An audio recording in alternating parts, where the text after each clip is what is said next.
Michel Amar, le comité syndical du Citral a abordé aujourd'hui le problème de la ligne T2, de modification de l'arrêt Suchet, peut-être un petit peu de ce qui va se passer autour de la gare de Perrache.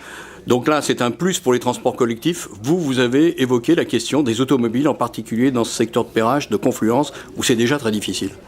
Oui, notre position sur la question des transports est constante. Nous disons nous devons faire attention à tous les modes de déplacement. Et dans tous les modes de déplacement, il y a aussi la voiture.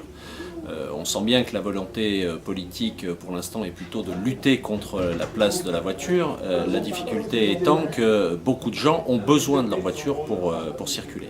Donc nous disons toujours, lorsqu'il y a des projets comme ça d'aménagement et notamment là sur le centre de Perrache, attention à la question de la circulation automobile dans ce quartier.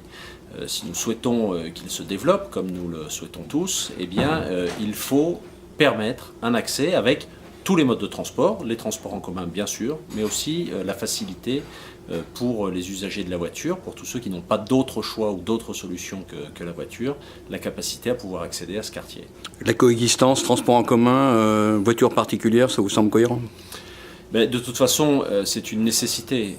Et si nous voulons continuer à avoir une ville équilibrée, eh bien, nous devons favoriser cet équilibre. Ce n'est pour l'instant pas le sentiment que ça donne.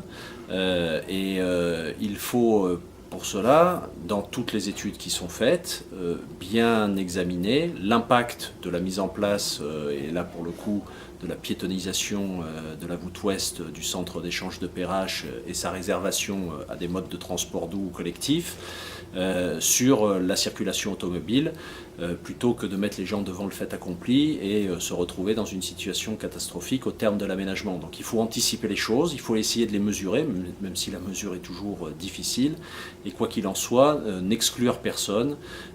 Et il y a plein de gens qui n'ont pas d'autre choix que l'automobile. Si on ne veut pas dégrader leur qualité de vie au travail, leur qualité d'accessibilité à leur travail, eh bien, il faut aussi prendre en compte les automobilistes. Nous ne sommes ni contre les automobiles, ni pour les automobiles, ou contre les transports en commun, ou pour les transports en commun. Nous sommes pour une bonne et harmonieuse coexistence des